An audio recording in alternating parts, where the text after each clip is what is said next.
She stands up, her back held straight, a lioness in her gait. Incoming! Her pride Both are is gathered incoming! round her No, they're thighs. incoming now! She ought to see Oh, herself. You washed up. Sorry?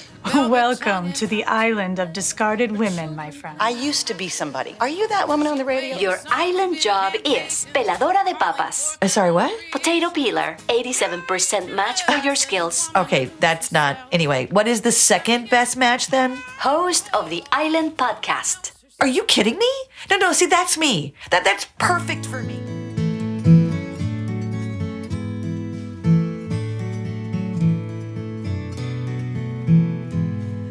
Arise then, women of this day, wherever homes are kept or made. Arise with your courageous hearts and simply say, enough. Enough, I shall not send my own to harm another's loved one. Oh, let us lead the way to peace here on Mother's Day. Here on Mother's Day.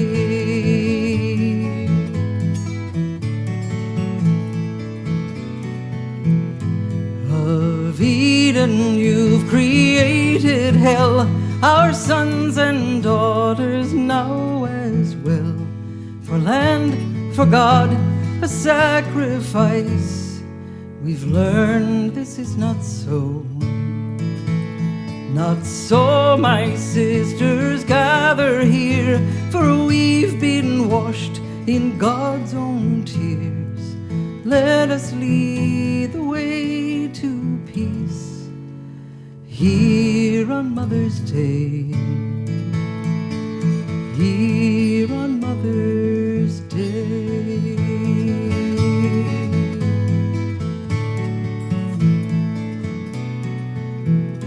To all the women giving birth to children of this blessed earth, no longer silent, bowed, or still, here your time has come. Our sons shall not be taken from us, to unlearn all that we have been able to teach them of charity, mercy, and patience.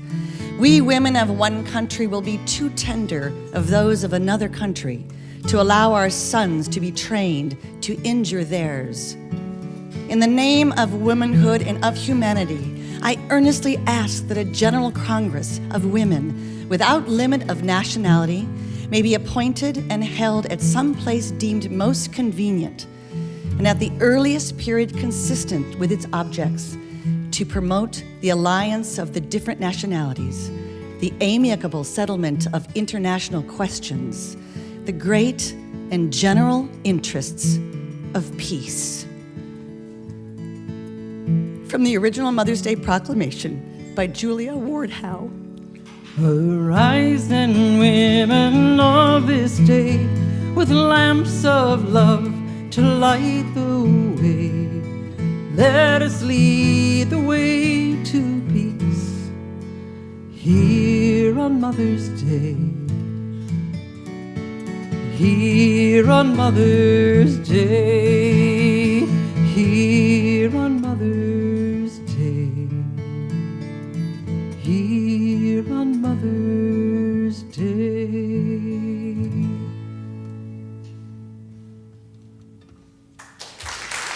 Anne Reed, thank you. Thank you, thank you, thank you. I'm so moved by the song, so moved. Please tell me your inspiration for this song. I had heard from a friend of mine, the original Mother's Day was a call to peace. This was during the Civil War. Julia Ward Howe wrote the Mother's Day Proclamation. She also wrote The Battle Hymn of the Republic. Right. Yes. That was a little earlier in her time. She learned a few things. Yeah. She developed. But she and a woman named Anna Jarvis got together, and they really worked toward trying to get a Mother's Day of Peace started during the year to get women to come together to talk about how they could bring peace to the world. Yeah. And sadly, it didn't happen.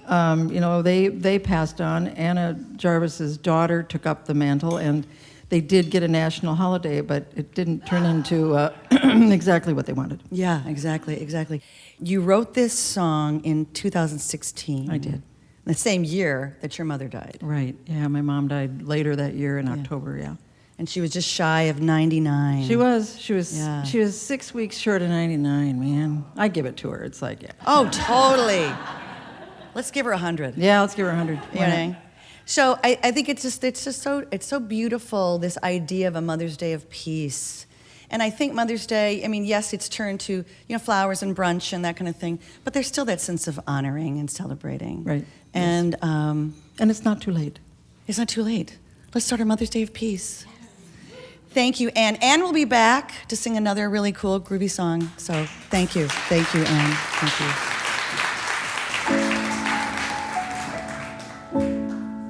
So my mother was my champion. She was my biggest supporter, my biggest fan. She was also an incredible inspiration to me. She overcame so many obstacles in her life every single day. And what I learned from my mother was vast, but probably the biggest gift that she gave me was to be curious. And she always said, I don't get shy people. I just don't get shy people. Why wouldn't you want to talk to people and learn about their lives? And she could talk to anyone. I definitely picked that up. So, and I'm very grateful that I did. Her sense of curiosity, her sense of wonderment, her sense of adventure, all of those things are amazing gifts that she gave me. I've mentioned this briefly on the podcast years ago, but my mom gave us all the talk, when I was 5. None of it made sense to me, but she made it sound very, very important. So I was really trying to pay attention. And then she ended the talk by saying, well, I want you to know these things because I didn't, until I was married. I mean, I thought it would retract like a dog's. And she tossed that off like it was supposed to be funny, like it was like the punchline of the story. And I didn't get it. We didn't have dogs. We had cats. We had girl cats. And I didn't know what she meant by it. Anyway, that's my mom. Okay, our special guest artist for tonight is Mary Jo Pehl. Mary Jo Pehl, come on up. So, for those of you who do or don't know Mary Jo, let me remind you. She's a comedian, she's a writer, she's an actor. She's very well known for being a major part of the Mystery Science Theater 3000 franchise and all of its spin-offs and spin-offs of spin-offs, right? You're still doing spin-offs and spin-offs, aren't you? Totally, yes. Yeah, exactly. The brain that wouldn't die. Just won't go away. Yeah, don't. No, it should never go away. She's written, as we said earlier, she's written a very soon-to-be-released memoir, Dumb, Dumb, Dumb, My Mother's Book Reviews. And she is going to read an excerpt from this book. Here, please, is Mary Jo Pehl. Thank you, Sue Scott. Thank you. A few months after my mother died, my father and I sorted through 3 large closets gorged with things she'd found at Goodwill, garage sales, or consignment stores over the years. She loved to shop. There were clothes with price tags still attached, save for the day that she would lose the appropriate amount of weight and they would fit. There were other clothes that once fit but were saved for the day they would fit again. There were kitchen gadgets, utensils, books, games, puzzles, crock pots, heating pads, all stashed away for birthdays or Christmas and labeled with the intended recipient's name. My father and I bagged up everything for the Goodwill in a sort of mercantile circle of life. My once tall father reached on tiptoe for the clear plastic recipe box on the top shelf, and we opened it. It was full of index cards with my mother's notes on all the books she had read the past 15 plus years. She read so much she had to start keeping track. I'd visit her and she'd say, "I swear I've read this damn thing before." So some of the in that category are Brass Verdict, Michael Connelly. Can't remember, but kept me interested. And then there's a question mark on another card. Patterson, James. Don't remember the name, but did enjoy. And for such a small box, it was hefty in my hands. "You keep it," my father said as he tied up one of the many trash bags. "You're the writer in the family, after all." Almost a year later, I sat in a coffee shop with a notebook and a pen and the box, and I lay as many cards as I could on the table in front of me, and I sort of shuffled them like a blackjack dealer sweeping up after a hand. I read and reread all the cards. Who was this woman I'd known my whole life, this woman I thought I knew? How could I, who had won several spelling bees in elementary school, be the progeny of someone who misspelled a major country? Daughter of fortune, Isabel Allende, girl from Chile, Chili, gets to America Gold Rush, romance and adventure. How could I, who considered the AP Style Manual and Elements of Style's summer beach reads, have possibly been born of the loins of someone who used a greengrocer apostrophe? Louisiana Power and Light, John Dufresne, downer of a book about a family, Fontana's, with apostrophe. How could I, who had read Moby Dick twice, be the issue of a woman who freely admitted in writing, no less, to reading Schlockmeister's Sidney Sheldon, Sky is Falling, Sheldon, Sidney. So-so book about a female, parens, beautiful, close parens, newsreader looking into the deaths of wealthy family of 5. There were a lot of books before my mother started her record keeping. I can still see the covers of Dr. Zhivago, Lonesome Dove, Gone with the Wind, The Shipping News, Bonfire of the Vanities, and Fat is a Feminist Issue. I did not like that book, even though I'd never read it. And I would take the long way around it, wherever it might be in the house at that time. I never picked it up to read the back cover like I did with all her other books. I was afraid I would be guilty of being fat by association if people should see me in too close proximity of the book. I'd been born pudgy, stayed pudgy, and I didn't want anyone to know. And then my mother read The Women's Room. It was the late 1970s, the height of the women's movement, and all my mother's friends had read it.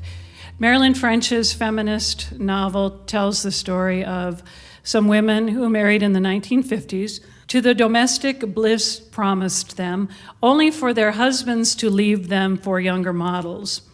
Day after day, the hefty hardcover rested on her lap as she sat in her reading chair, and my mother was pressed against the brown plaid upholstery of the colonial-style armchair, her jaw set, breathing through flared nostrils as she turned the pages. She seemed mad a lot after that book. And going through the cards, I could practically hear her irritation about certain books. Be Mine, Kasichki, Laura, boring. I read 55 pages. Thriller, but nothing thrilling. Last Get Back Boogie, James Lee Burke. Read about half. A real waste of time. Last Thing, David Searcy. Page 4, used the word eschatological. Made me angry at the author, so I quit the book. And that was about the time my mother began meditating in that brown plaid chair. A doctor recommended transcendental meditation after she'd been diagnosed with high blood pressure. And every afternoon, she sat up straight in the chair, her eyes closed, her beautiful hands folded on her lap, and inhaled and exhaled deeply. My mother was trying to find inner peace right in the middle of the living room, in the middle of a house, in the middle of 5 kids trying to be quiet. "Mom's meditating!" We'd holler through the house, warning each other to shut up, and she would break her silence with a roar that seemed to come from her toes and detonate in her larynx. "Keep it down! I am meditating, for Christ's sake!" Thank you so much. Mary Jo Pehl. So Mary Jo, tell me, how different was writing this than what you normally write? Comedy, sketchy, not sketch. Well, some of the sketches are sketchy. Yeah. How different is that? Well, I think I had to work against trying to find a punchline for anything. And in my comedy writing, it's more quip-oriented. And this, I kind of had to be vulnerable and go deep, because I think comedy can put things at arm's length. How can they pre-order? Please go to my website, and I'll be sure to update it before I get Home? Yes, exactly. Mary Jo will be leaving before all of you do. MJ Pehl, MJPEHL.com, and I'll have a link there. And thanks. Thank you for doing that. Thank you. Thank you for doing that. Thank you. Thanks. Thank you. Mary Jo Pehl.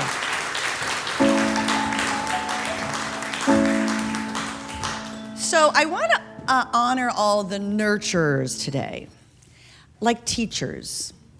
Our teachers, oh my gosh, our teachers, right? Are we have teachers in the room? And teachers in the room? Yeah. Thank you. So many of our teachers are our nurturers, and I just want to put a shout out to them. Thank you very much to all you teachers.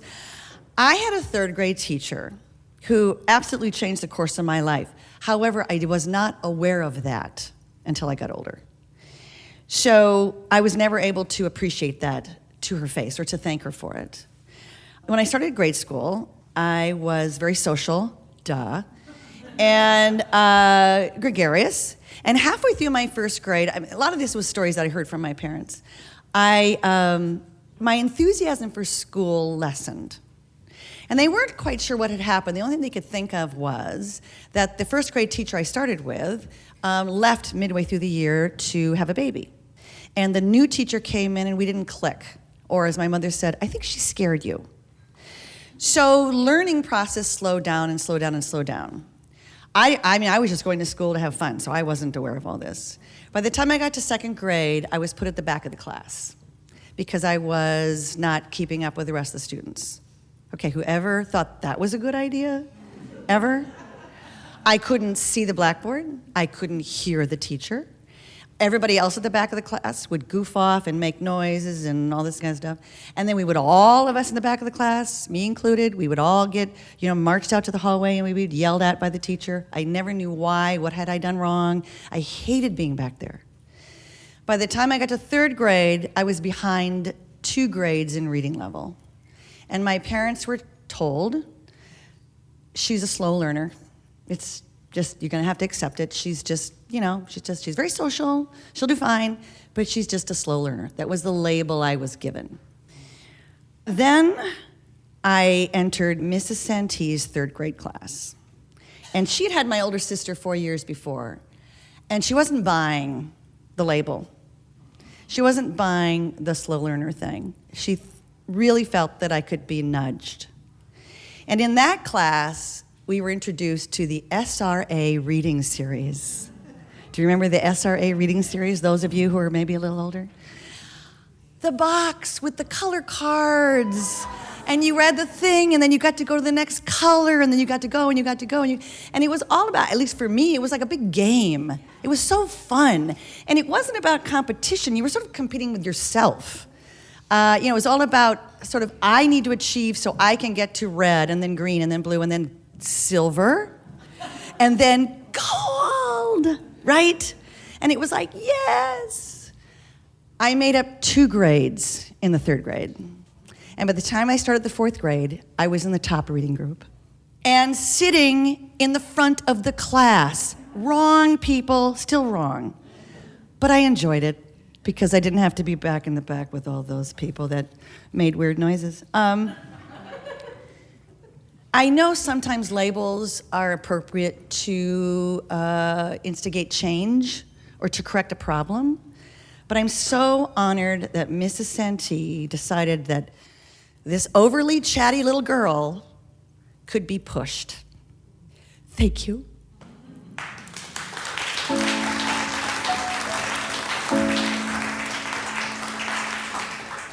Please welcome our spoken word artist, Brittany Delaney.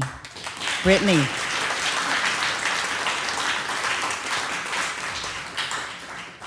Mother-daughter relationships are of the most complex, I think, that we'll experience in our lifetimes. And, my teen years with my parents, with my mom more specifically, was like most, civil war. A battle for the top, for the queenship. There was always a battle between my will and her experience. And so I started this poem in my teen years, and then I gave birth to my daughter, Layla, April 13th of 2013, and I finished this 7 days after I had her. Because I saw my mom very differently, very quickly, especially since she was the only one that could get her to sleep through the night. So I'll share that with you. They never tell us that the moment we zip our white dresses and walk down the aisle that we are entering our second marriage. That the first promise rings that adorn our bodies are wrapped around the finger of our umbilical cords as a vow of fidelity to our mothers. A union forged under the weight of amniotic fluids protected by pelvic bone protection. When we enter this earth, we are tied together till death do us daily remembrance, and we must maintain it the best we know how. Our mothers, our first girlfriends, our first kisses, we will rely on them to tell us that we are beautiful, that we are intelligent, that we are worth it, what it means to be divine feminine, the feeling of, but that's not all our tender hearts will absorb. See, the thing about umbilical cords is they are not always ivory. At times, they come out the color stain of memory. Sometimes we daughters catch more than genetic predisposition and chromosomal identity traits. And our entrance into this world is like a jailbreak from the pressure, a desire for premature freedom, or so we think it is. We women swim in our mother's pain from the moment we feel their palms grace their bellies. It's as though their hands want to touch our bodies apologetically for how tight those exact same vice grips will hold onto our lives when we get older. They will see pieces of themselves in us that scare them into believing that we are mirrors and not our own people. They will often make us feel ugly. At times they don't feel pretty, something we will miss until we experience teaches us to see past white dresses and pink kisses and cooking lessons and our first heels and cages to keep our virtue in. No person will ever make us feel butterflies the way that she will when she tells us that she loves us more than anything else in the world, though times she will forget to act like she loves us more than anything else in the world. We daughters will often lose sight of the fact that she too is a woman with the traits and failures of her own mother wrapped in pearls and pretty ringlets around her face. She, like us, will fall multiple times victim to the beat of others' drum, overextend herself to the one that she declares love for, and lose ownership of her heart at the hands of those that only mean to shatter. Even Mother Earth will set ablaze before cutting off the hands that are warming her too hot. As women, our hips hold more than just jeans and pretty lace garments. We are walking collections of life givers, each one more evolved than the last insecurity. We will think the worst of our mother's shortcomings because they inevitably become our longest runs. Find ourselves responsible for our own validation because most days she needs to hear the exact same thing we do to get through, and will receive nothing but silence as we are too caught up in our own problems to tell her that she is beautiful, even when the tear stains take up more of her face than the artificial smile she gave us at the door before we slammed it. We are permanent puzzle pieces with way more in our box than we will ever need to be whole. And until we learn that the cinder blocks of the world that will grace our shoulders the moment we flash our first smiles are detachable, we will never know that we are capable of smoothing their edges and rolling them off of our backs. Most of our lives are meant to be this weighted. Our mothers know this, for they are the first versions of us. And when we finally look in the mirror to put the woman in the reflection we see first, we will find that it has always been her, looking back.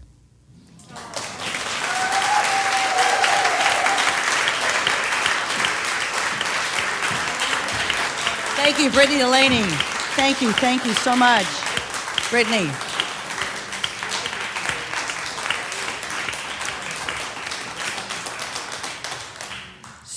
So, Zippy Laske Hi. has written a new song. It's a tribute to your grandmother. Yes. So, we lost your grandmother recently. Yes. My grandma, she died in January of this year. Okay. You told me that your grandmother was, as you put it, the reason you began performing at a really young age. So, what did she do to influence you, to get you, to support you in performing? Well, she was my biggest advocate and my biggest fan. We shared a really special bond of the love of music, particularly country music. She would call newspapers, venues, local festivals to see if they had talent shows or an opening for me to sing. She would drive me all across North Dakota or Minnesota just so I could sing one song, and then we'd drive back home. Those memories with her are the memories that I treasure. You were telling about how you would listen in the car to Buddy Holly and Elvis and Patsy Cline and Dolly, and that she had tickets to the show in Moorhead the night that Buddy Holly was supposed to perform there, and he Yep. died that morning, Yes. early that morning. Yeah, Buddy Holly and Elvis. Yeah. Maybe Elvis a little more, but those were her favorite singers. Wow. And yeah, she had tickets to see him. And something that was kind of special, I was with her the morning that she passed, and I got to sing her a Buddy Holly song as she passed away. Oh, you did? Yeah. Oh, can you tell us what you sang? Every day. Every day, of course. Oh, that's so touching. Yeah. Wow. And Every Day, what a perfect song.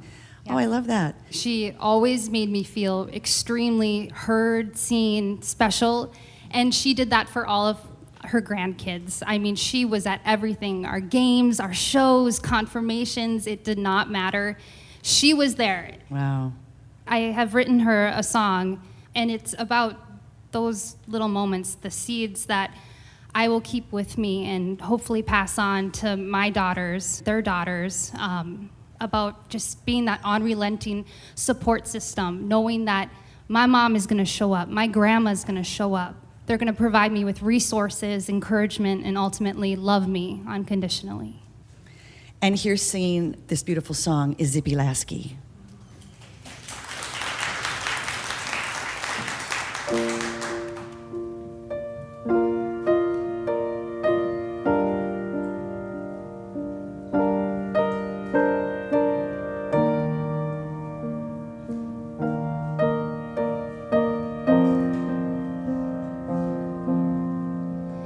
It's quiet,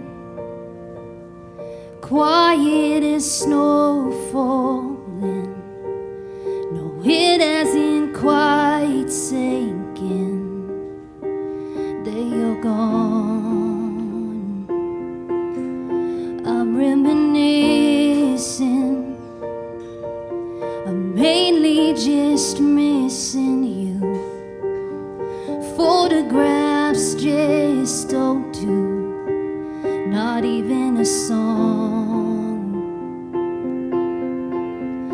But I'll still sing one just for you,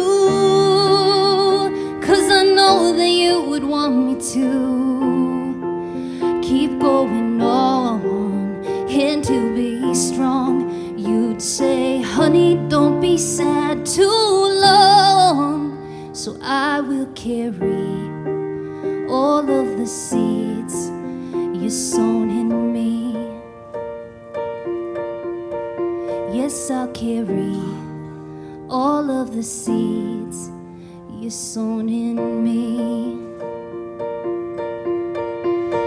It's cold out, winter can be so cruel, taking who it wants to without a thought. But I'll keep you with me, close like a memory, warming me up like tea until the ice thaws. And celebrate your name, and I will not forget the way you gave me wings when I was young. With your endless, selfless love, and I will carry all of the seeds you sown in me.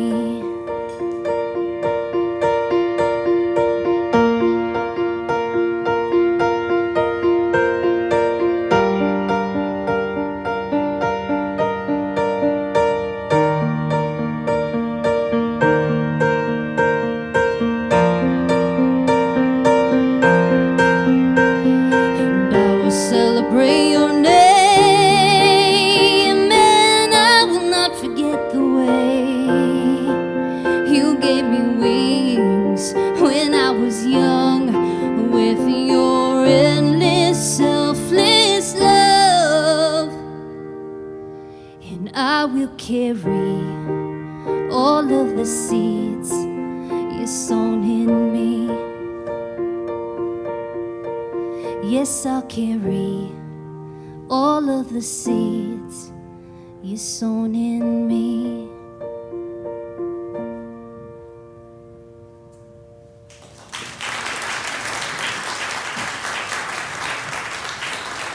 Zippy Laske. Thank you.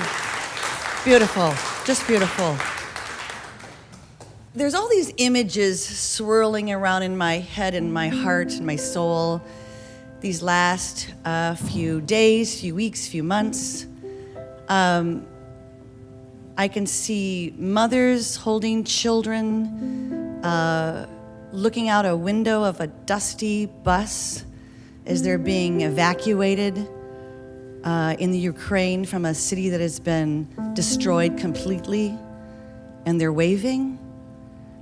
There's the little girl in Ukraine that stood up on a box in a shelter, a basement shelter, and sang Let It Go from Frozen.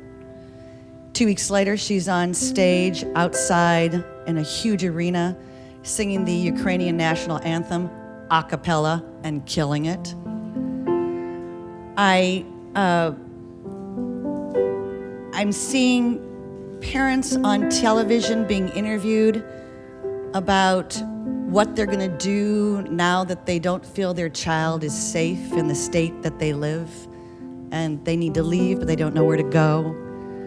I'm seeing the women's faces at a press conference here in Minneapolis after the Human Rights Department of the state came out with their detailed, scathing report about the racial abuse perpetrated by the Minneapolis Police Department. And the looks on their faces to say, well, we knew this, told you so. And also the grief for their children who died unnecessarily. I'm seeing the female senator who is raging into the camera. Watch, women know how to vote. Beware. And the young woman with sheer determination in her eyes, and she's standing on the steps of the Supreme Court, and she has a sign that says, "Our bodies, our choice." That sign has been abused this last couple years, but the way she's using it is the real deal. And then there was the elderly woman who has a sign as well that says, "I can't believe after all these years, I'm still protesting this shit." I am moved by all of these women. I see them, I can hear them, I can smell them, and I just want them to know I am paying attention. We are paying attention. And we thank you for showing up time after time after time. Thank you.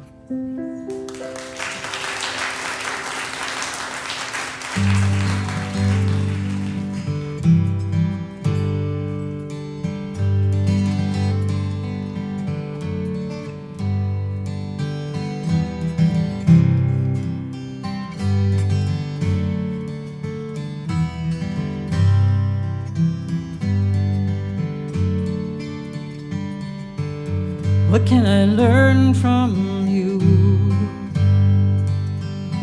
In your lifetime and what you've been through, how'd you keep your head up and hold your pride? In an insane world, how'd you keep on trying? One life can tell the tale, and if you make the effort, you cannot fail. By your life, you tell me it can be done. By your life's the courage to carry on. Heroes appear like a friend to clear a path or light the flame. As time goes, find you depend on your heroes to show you the way.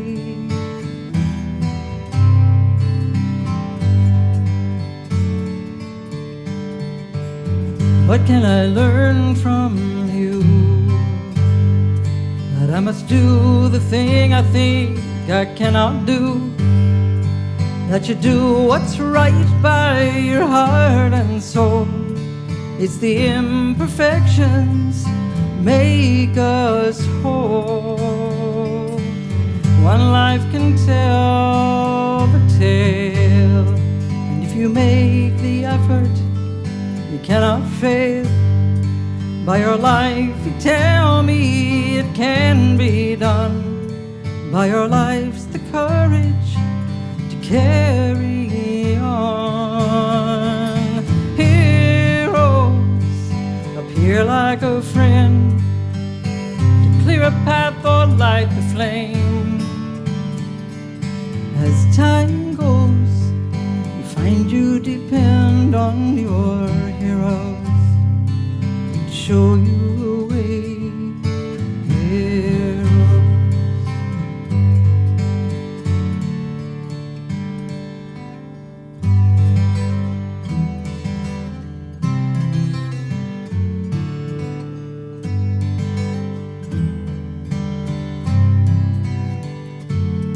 Sojourner Truth, Eleanor Roosevelt, Katharine Hepburn, Sally Ride, Susan B. Anthony, Harriet Tubman, Annie Sullivan, Gertrude Stein, Coretta Scott King, Amelia Earhart, Lillian Hellman, Eartha Kitt, Sacagawea, Ella Fitzgerald, Golda Meir, Dorothea Dix, Louisa May Alcott, Billie Jean King, Emily Dickinson, Lucy Stone, Ruth Bader Ginsburg, Clara Barton, Billie Holiday, Juliette Love, Elizabeth Blackwell, Rosa Parks, Lena Horne, Beverly Sills, Barbara Jordan, Helen Keller, Stacey Abrams, Agnes DeMille, Corazon Aquino, Gloria Steinem, Rachel Carson, Joan of Arc, Babe Zaharias, Marlene Dietrich, and Frank Simone de Beauvoir. Okay, who are your heroes? Give me a hero. Give me a hero. Personal, give her a hero. Her name, Marion. Somebody else, give me a hero. Somebody else, a hero. Mary Baker Eddy. Anybody else? Somebody else. One more. One more. Who? Catherine. Oh, your mom. Okay. Have a hero in mind. At the count of 3, we're all gonna say our hero at the same time out loud, all right? Okay, you ready? Ready? Ready? You got it in mind? 1, 2, 3. Heroes appear like a friend to clear a path or light the flame. As time goes, you find you depend on your heroes to show you the way. Heroes.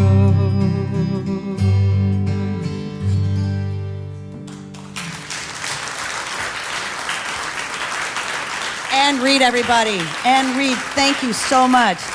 Oh my gosh, so powerful. Thank you. And thank you for all joining in. Please welcome our special guest for the conversation, Jennifer Baldwin Peden, and her sister, Christina Baldwin. Come on up, guys.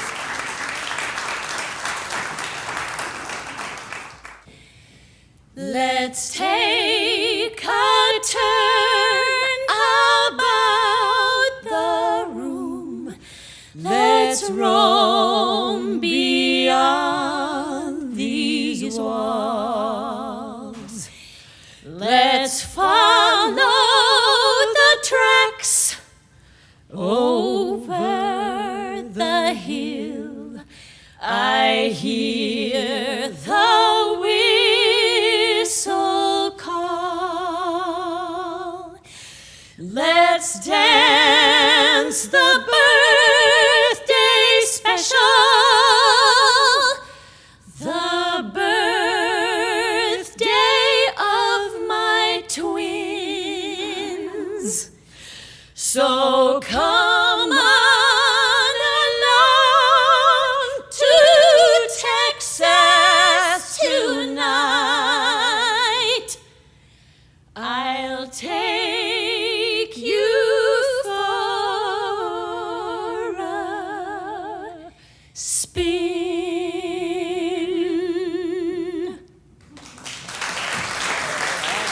Woohoo! The Baldwin sisters. It's the Baldwin sisters. Yes, so this is from Moonlit Walk Home, this new music theater piece that's adapted from the poetry written by your mother, Fern.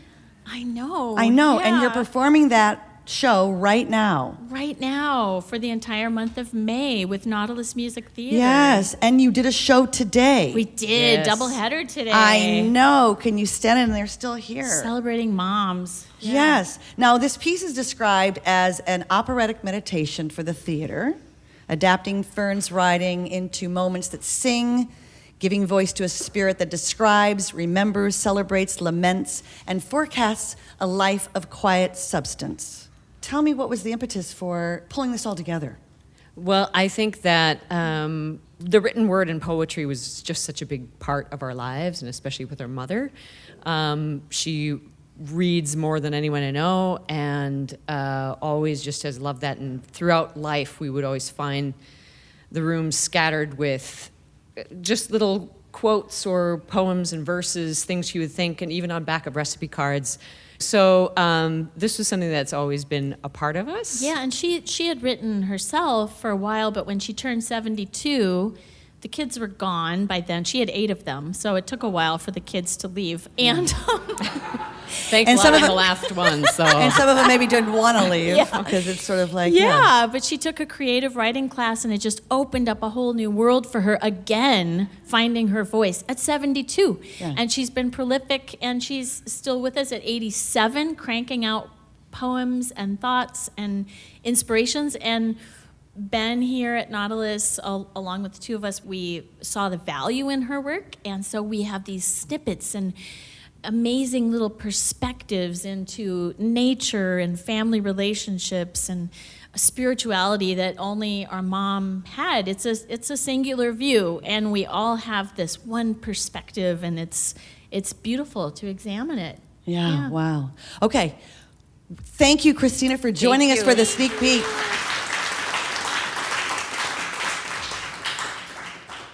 So, Jennifer, just for those who, want to know a little bit more about you before we start our conversation. Right. You are a singer, you're an actor, you've done both opera and theater. Yes. Mm-hmm. You are the mom of 2 beautiful boys. Yes. Augie, 13, and Miles, 11. Yeah.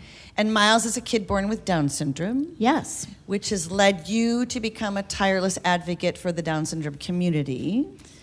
And we're going to talk about all of that. But I do want to dig just a tiny bit deeper into your mother's poems. I love the fact that, she raised 8 kids, and then at 72, she sort of becomes a writer for real. Right. Mm-hmm. And then you said your brother self-published a book with her poems. Didn't tell her. Yeah, number 2, the second brother. She had 6 sons first, Yeah. and then 2 daughters last, and so our second brother absconded with her writing one weekend and sent it all in to self-publish it, and she was horrified because it went in unedited.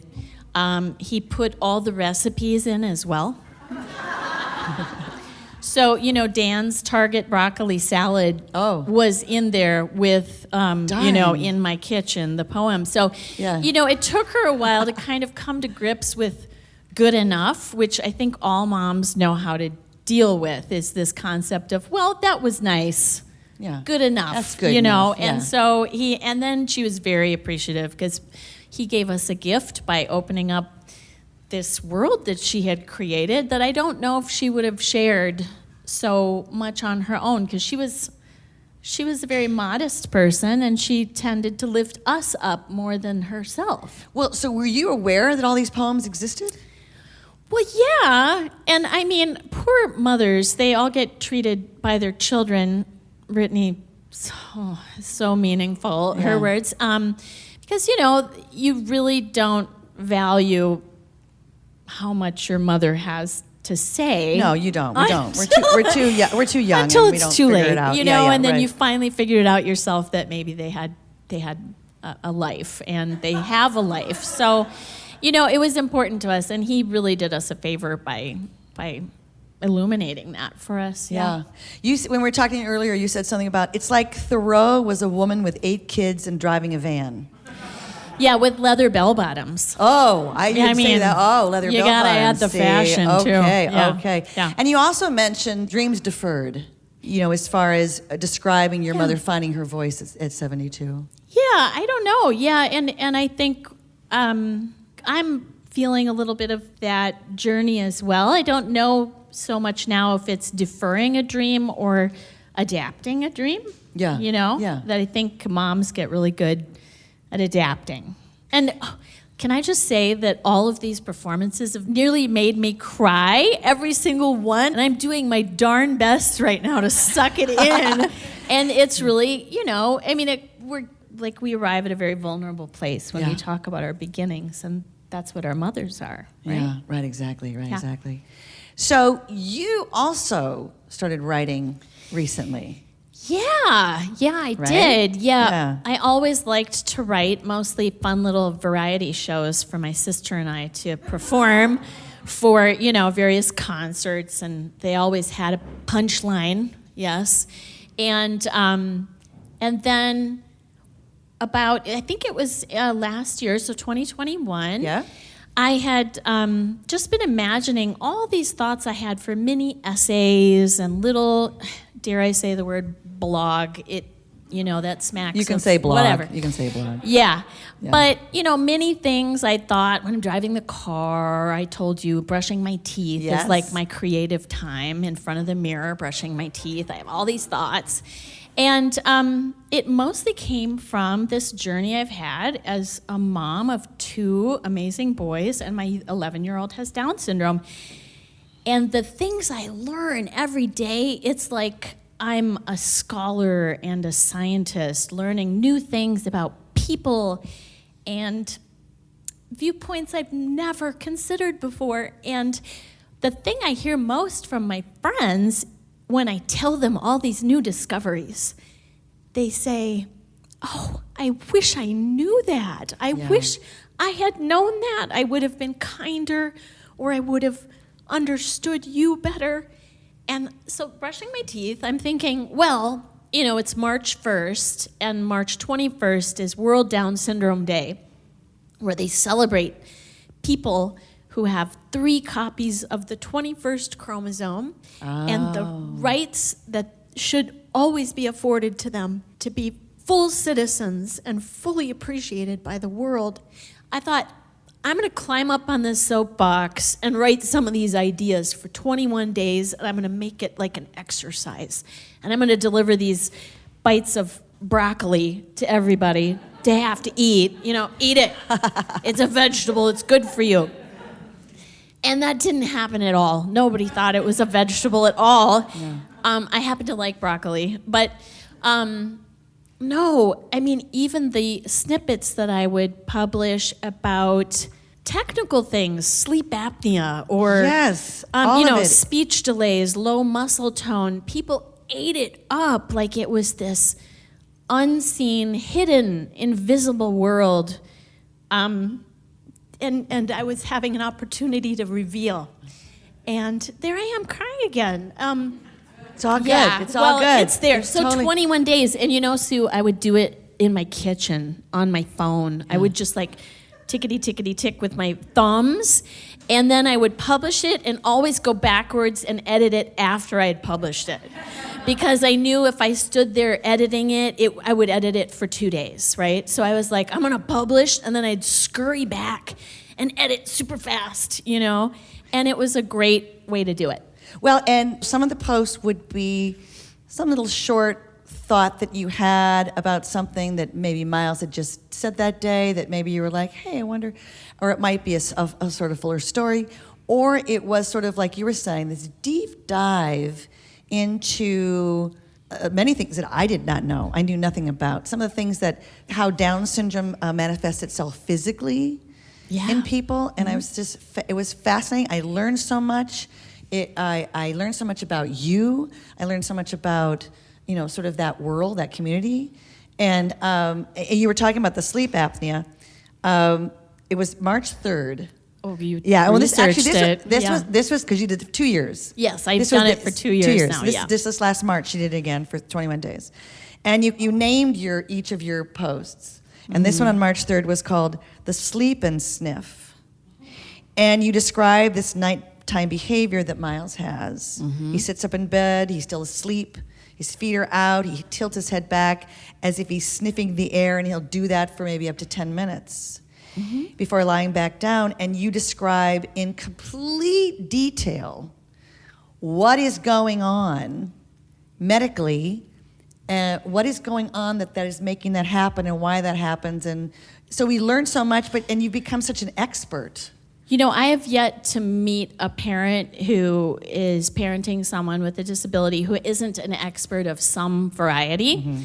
I don't think, you know, what I loved about this lovely Heroes song that you wrote is that there is no such thing as perfection.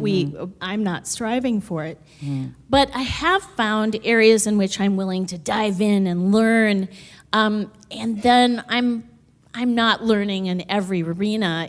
I'm writing about the ones that I'm, you know, terribly interested in, Sue. But I think to help your child make it through this world, it's a privilege actually to have time to research these things, and it shouldn't necessarily need to be that way, that we have to walk ahead of all the professionals to make sure they're treating our child fairly, or they understand their condition before we walk into the classroom or the examination room, you know, things like that. You use the term primal instinct, and the goal is creating access, which is very important for people who, being neurodivergent, access is an issue, is a problem. It is, You know, I mean, I struggled during COVID when Miles was going to return to school. I struggled with asking the school to let him eat lunch in another room so he could take his mask down, even though he has a para one-on-one. The school had not heard that request, and many people are unaware that certain genetic conditions also carry with it complex medical situations, that his immune system is actually impaired. So, you know, that is a primal desire that comes from deep down, is that my child will survive this. He will survive this, and he needs to get an education while he's surviving this pandemic. Yeah. You were doing, I think it was this last year, maybe it was the first year of the pandemic. I don't know, how many years has there been? Whatever.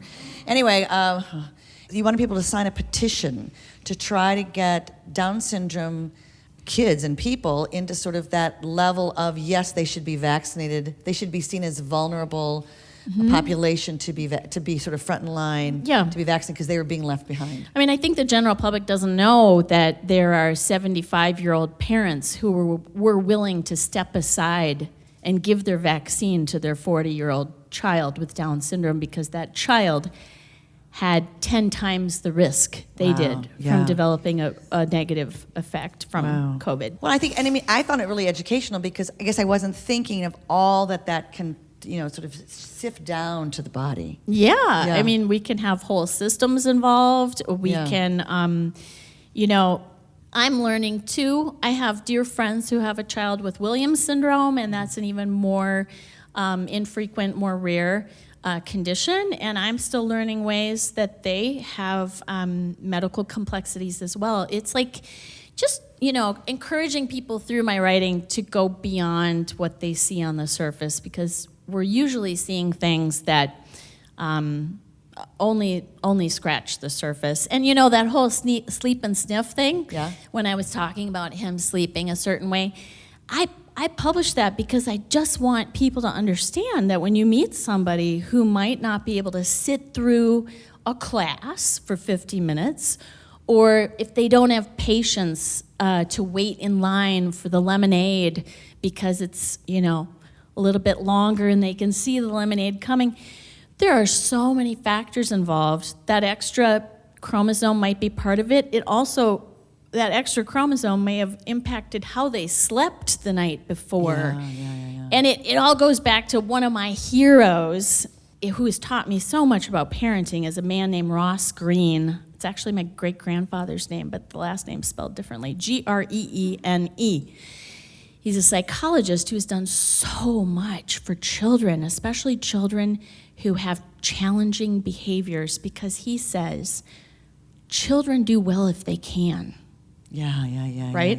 Right. And that if someone has lagging skills and unsolved problems, that's what we need to be addressing, rather than just assuming people are giving us a hard time. So I write those posts to remind people that there's so many things to consider when you meet someone, when your life is impacted by someone else's behavior. So. Well, and there's some funny ones too, like his love of Dwayne Johnson. Oh yeah, The Rock. Yeah. If you know The Rock personally, we wrote a little Call book. her, will you, if you know him personally? Yeah. We developed a book about The Rock, and Miles was able to read through it. He was very excited. Oh no, Yeah. it was just Yeah, it was just great. When we were talking earlier, I was asking you about if Miles is aware of a sense of being treated differently. You were saying that he has asked why he has Down syndrome. Yeah. Tell me about that. Well, that's going to make me choke up. He was telling me one day at school it was very hard, and he was saying, they treat me like a baby. I said, who treats you like a baby? And he said, they treat me like a baby. And he dropped names. He's really good at that. And I said, I'm so sorry. I think I know why they do that, and that's because you have Down syndrome and you were born with low tone. Your muscles work differently, and your tongue muscles sometimes can't get all the way up. You can't bring that tongue all the way up to your teeth to make that sound, and so they hear you say words differently, and they're gonna have a thought about that. And he looked at me and he says, Mama, why is that in me? Yeah. And I said, what? And he said, Down syndrome, why is that in me? Yeah. And I said, we are all made differently. And I am so glad that you are here with me, and I'm here with you just the way we are. And, when I had him, I didn't know if he would necessarily express himself verbally. That doesn't always happen. Right. For children who have Down syndrome, and you should never lose hope. I ran into a mom once who said, my son started talking in a theater group at 23. Wow. But it also taught me, so I really valued that experience of having a conversation with him about the way he was made. But it also taught me that we mustn't assume that because we don't hear words that we recognize or thoughts that we've had, that a person isn't fully aware of who they are, or at least who we are looking in at them, right? Right. Because that's more of what's noticed, is the way we're treated, not so much, as our lovely friend and pastor told us within the first few hours of Miles being born, he said, everybody's got like a serving size of 1 for life, right? We only get 1 serving, and we digest that, and we really don't know about anybody else's serving, what their life is like. Yeah. And the same is true for Miles. He's Miles. He is himself, and it becomes more clear what his differences are based on how we treat him. Yeah. You were telling me that he will sometimes introduce himself and say, "Hi, I'm Miles. I have Down syndrome." Yeah. And that you were thinking, well, maybe I should stop him from doing that. And then you're wondering, is he doing this because of pride or to garner a sense of protection? Yeah, I have and no that idea. was fascinating to me. I know. I have no idea. I found myself saying, "Hey, buddy, you know what? I love it how you introduce yourself to people, and you don't always have to say, 'I have Down syndrome.'" And then I stopped myself and I went, "Unless you really like to share that with people, then go right ahead, because I don't know, that could be his most treasured piece of his identity for now, you know what I mean? And so it really opens my mind to considering that. There's also the story about the teacher, the substitute teacher that comes running in the room, and she doesn't introduce herself, and she just starts in a lesson, and then when she's done, Miles says, "Hi, I'm Miles." And you are, and you're here because... Yeah. And you said, who is the 40-year-old in that situation? Yeah, right? I think that was a post about the horrible habit that we all have about assigning an age to someone's cognitive ability, which is really crass and outdated, and I understand why people do it. We're all trying to have context, right? Because maybe we don't know someone who has an intellectual disability and we need to think about things differently. But you can't just say that about a person. Who was the 40-year-old in that room? Yeah. It was my child who waded through her awkward beginning to the lecture and managed to very calmly introduce himself after she was done. So, I want to make sure that I say that when I wrote all of these ideas, it was from a place of great love for everyone who is reading it, because I come from a place of not knowing. Before I was his mother, I didn't know. Yeah. It was invisible to me. And so I love everyone who wants to learn. Oh, that comes across. That comes across. Yeah. Yes, big time that comes across. Your older son, Augie, is 2 years older. Yeah. And great buddies, and I'm sure there's a protector element. Sometimes, yeah. They're not at a great buddy stage right now, but I'm kind of we have our heartened by that too. Yeah. You know what I mean? Yeah. Full disclosure, some of you may know this. Full disclosure, I am also a sibling of, I had a younger brother who was very physically disabled from birth. And my brother died many, many years ago. He was just shy of graduating from college. But I can totally identify with Augie when he is in his protector stage. As far as being the older sibling, even though they're close in age, and my brother and I were very, very close in age. And you were telling me a story how he will, when he needs to use the facilities. Yeah, at home. Yeah, at home. That he will come and tell you, hey, I'm going to go to the bathroom. Yeah. And you were like... Well, it's happened, it happened throughout his youth, and then he turned 8 or 9, and he was still saying, hey, Mom, I have to go to the bathroom. I'm going to be gone. And, by 9 years old, I had a talk with him, and I said, hey, Augie, you're 9. I trust you to go to the bathroom by yourself and do that thing, and you don't always need to fill me in.